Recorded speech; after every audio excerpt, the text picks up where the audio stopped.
Today we have three panelists to discuss a topic that's really relevant and especially important at this time of year as it is every day of the year. We have Kathryn Monet is the Chief Executive Officer for the National Coalition of Homeless Veterans. And we also have Ralph Cooper, who is the Community and Residential Veteran Services Coordinator, Cloudbreak Houston, LLC, and co-founder of National Coalition for Homeless Veterans. And we also have Karen Christian, NCHV Operations Manager. And today's discussion is going to surround the topic of the connection between military sexual trauma and homelessness among veterans. Okay, welcome to the show. And who wants to lead us off? Oh, hello. How's everybody? Good. Okay, this is Ralph Cooper. I'm gonna lead it off because one of the things that I discovered about this whole military sexual trauma thing is that it's not just a female issue. Huh.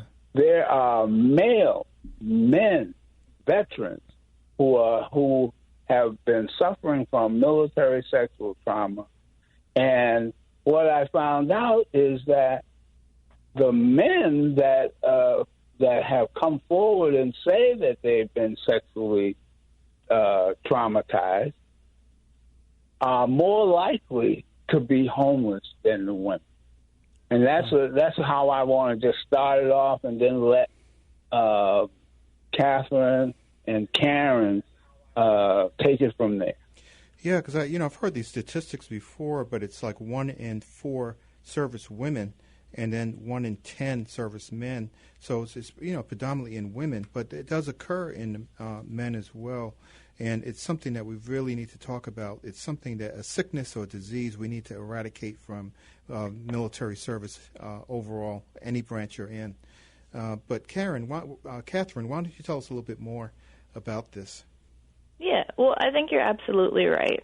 Upstream prevention is always the number one thing when it comes to homelessness. And given the linkages, the number one thing that we can do to reduce homelessness in this population is work with the military to figure out, how they do this better. And on the heels of the Fort Hood independent investigation, and on the heels of what we've seen at the DC VA Medical Center and, VA's handling of that sexual assault case, I think that there's a lot that needs to be done upstream. I think there also needs to be a look at, how we encourage people to kind of get rid of that stigma, for seeking care even, because I think that's kind of a big thing, and problems left undealt with tend to snowball.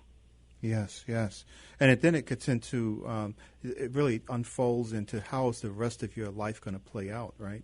If you are a victim of sexual assault, it also means that, like we're seeing right now with Robert Wilkie, I was just on a talk about that, where we had, 6 leading veterans organizations: American Legion, VFW, Disabled American Veterans, AMVETS, the Vietnam Veterans of America, and the Paralyzed Veterans of America, all are speaking out, to make sure that this does not happen, that he doesn't stay within his present leadership role under President Trump over the VA system, because he actually blocked the information around sexual assault related to Andrea Goldstein.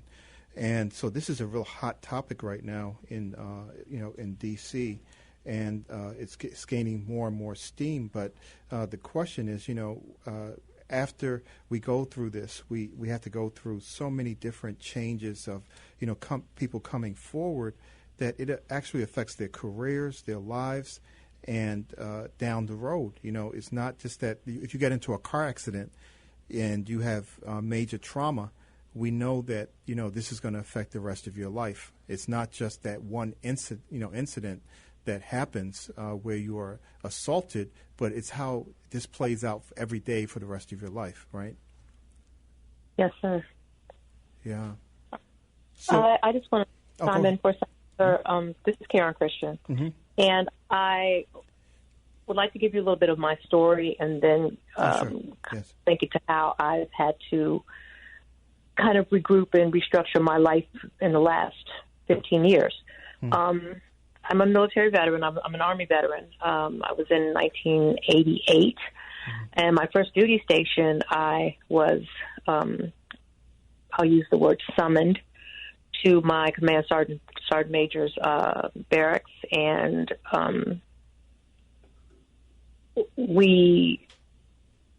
there were many evenings that he would call on me, and I would do this.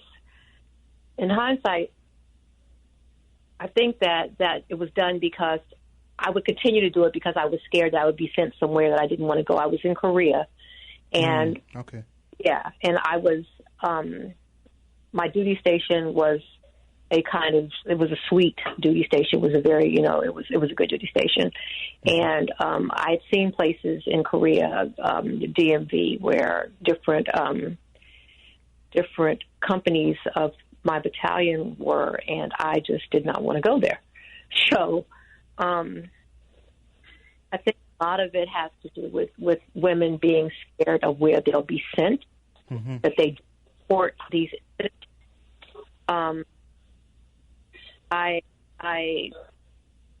turned to drugs after this happened to me, and I became addicted. And I was addicted to drugs for 10 years, I think. Oh boy! I didn't get clean until 2005, April 4th, 2005. So it went from 88 until then. I experienced homelessness. I was living in my car, was sleeping in my car with my daughter. It takes on a lot. You feel a lot of shame. You don't really know how to grasp what's happening in your life. It causes mental health issues. I do suffer with anxiety right now, which is under control through medication, but there are times that I get very anxious. I also, I was in a meeting and I heard someone say that women and men tend to file these cases, these MST cases with the VA. But the VA, because they file so many, the first one that they file is never looked at, like it's not handled. So now we're on the fourth one or the fifth one that these claims that people are filing are not being handled through the VA. And so a lot of times it just deters you from even going to the VA because you don't think your voice is going to be heard. I've been wrestling with the VA for 15 years. And so you report it or you say something, but then nothing happens. So what do you do? My life is so much different now. Like I said, I've been clean for 15 years, almost 16 years. Excellent. My daughter Congratulations. Thank you so much. That takes a lot of strength, and I had to stop for that 1 second to say that takes a lot of strength to survive things like this, and that's really a great testament to the kind of character you had to begin with. So, thank you, sir. I appreciate it. Yeah. But it's not a struggle mentally anymore because I know it's not me, and I'm no longer ashamed of myself. Yes. I did go to a vet center who had a really great therapist who, at the suggestion of Kathryn, really kind of moved me towards going to a vet center because I had been so turned off from the VA that I was just like, I'm not even dealing with it because they won't even handle my concern now, which they say is serious, but they're not, to me, not looking at it as serious as it should be looked at. And Kathryn suggested I go to the vet center, and I did, and I really met a very nice therapist there who was very helpful. And kind of made me see that I have nothing to be ashamed of. It's not, and a lot of women and men, I believe, think that because they participated, that they have some reason to carry shame, and they shouldn't. When you're ordered in the military to do something, you do it. Right. How old were you about, when this happened? I was 28. 28, yeah. Yeah, and I understand totally what you're saying because it's sort of like you get to the point where people try to blame the victim, right? and then the victim may even blame themselves, which doesn't make any sense really. It makes sense in the sense that they are trying to grapple with this difficult issue, and they're trying to figure what actually happened out, but they are actually absolutely not to blame. They are, as you said, you're in a very regimented environment, and you have been trained to do and follow orders, do what you're supposed to do, and you trust your people with you, your unit, because they're supposed to be watching out for you, watching your back. Yeah. And Colonel, the thing that really makes it crazy is that as after you come out of the service and have this military trauma experience and have all of these things going through your head and your heart, and then you end up homeless. Right. Yeah. On top of all of it, and that's the thing that really hurts. Here, especially around this kind of time of the year when people are getting together. Well, not with the pandemic now, but normally families want to get together and stuff during the Christmas season.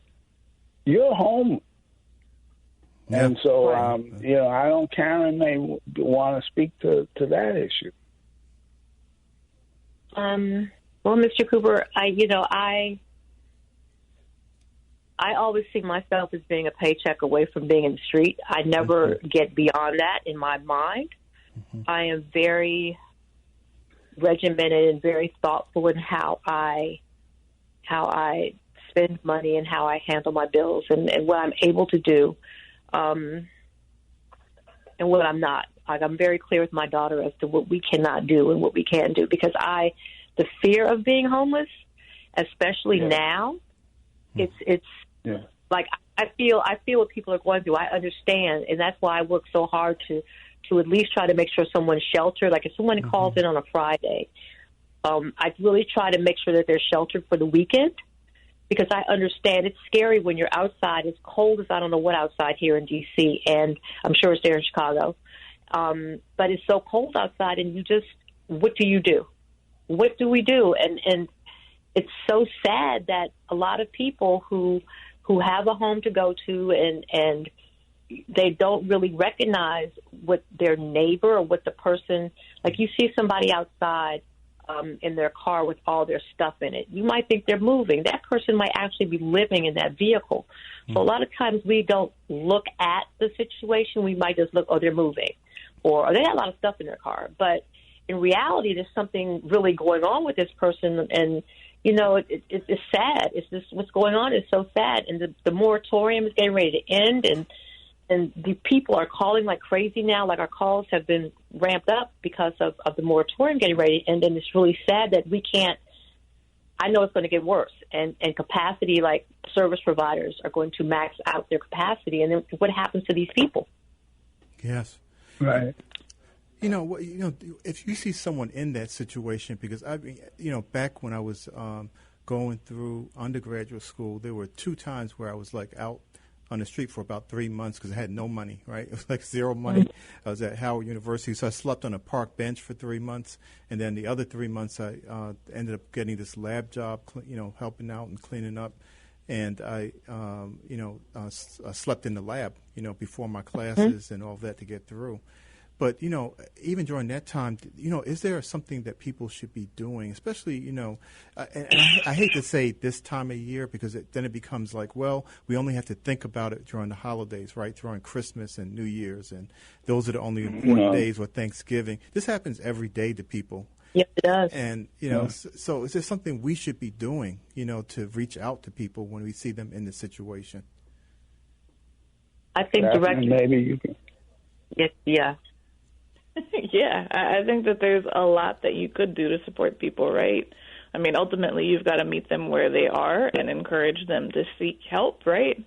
And try to find resources to connect them. I think one easy thing that you could do is call the NCHV toll-free hotline at 1-800-VET-HELP, and Karen or I or someone on our team will be completely glad to help direct you to resources in your community to help them. Well, you want to give that again? Yeah, it's 1-800-VET-HELP, okay. VETHELP.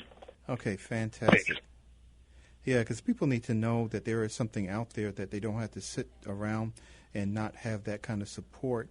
And what would you say, especially to people who are suffering from, the effects of sexual trauma right now? Is there something that, some advice you would give them? Because you have obviously overcome it and been a very strong person in overcoming this whole situation. So what would you tell them, if you were speaking to them and said, I've been there, and what is it that they need to know? Don't stop fighting for your life. It's your life. Mm-hmm. This isn't some phase, or this isn't some this too shall pass thing. This is your life. Mm-hmm. And don't stop fighting for your life. Mm-hmm. You have to live it. This is like people, the man or the woman, they're the only ones that have to live this. Yes. That's a really incredible advice. And, Kathryn, so, as a CEO, what have you seen over time as your organization is, progressing and expanding? And it looks like it's a very, very successful organization. Mm-hmm. What have you seen as far as things that you felt that need a special focus on it? And then also, what kind of success stories have you heard? Obviously, Karen is like a stellar success story here. I'm listening to her, and it's like, wow, I wonder if I had that much strength to do what she's done. But so maybe you can tell us a little bit more. Yeah. So I will start by saying Karen is an inspiration to us all. And I think, Karen, you know this, but I do love working with you because you bring a certain perspective and a certain level of, accountability to the team in terms of making sure that we are doing our utmost for people, right? And so I think that's one thing that's really great. But in terms of things that need special attention, I think those things have changed over the years as we've learned more from working with veterans experiencing homelessness. So as there's been more research done, right, I think veterans facing or surviving MST is probably one of the bigger populations. I think that there are other populations that probably have some unique needs in terms of, a growing number of aging veterans that isn't always well served in the options that we've got available. Mm-hmm. Ensuring that the services that providers are offering are useful and inclusive of veterans of other genders, right? So transgender veterans, and even minority groups, because one of the big things that is kind of out there, right, is that Black veterans, Native Americans, Alaska Natives, Native Hawaiians are all much more likely to be homeless than white veterans. And, I think that there's something there that needs unpacking and thinking through how the broader, universe, I guess, that veterans operate under affects how likely they become homeless. But I think there is also a sense that service providers need to be thinking about how they improve their services to these populations, right? Yeah, absolutely. And in addition, just to add something, the VA, when folks that don't get services that they think that they should be entitled to from the VA, as Karen described her frustration, oftentimes the frustration gets so great that they'll take their life. Mm-hmm. They'll say no, because they can't get this help, because nobody seems to understand, because nobody wants them, because of their feeling of guilt. What did I do? Did I cause this problem? Did I cause this? Oftentimes, that's a part of the suicide thing. And I think that, the calling for the head of the VA to resign is not just not they're not done willy-nilly. This is life and death. And so, we need to be able to voice to the VA that they have to be more diligent in dealing with these issues. Yeah, you're absolutely right, because, we were talking about, the social determinants of health, So we have all these critical infrastructure and key resource sectors that support society. We have, food production and transportation and, electricity, water, all those kinds of things. You pretty much get locked out of all of those if you're homeless, right? That the things that are supposed to be supporting our life then are put on hold and unavailable. And that is just unconscionable in a country as rich as we have right now.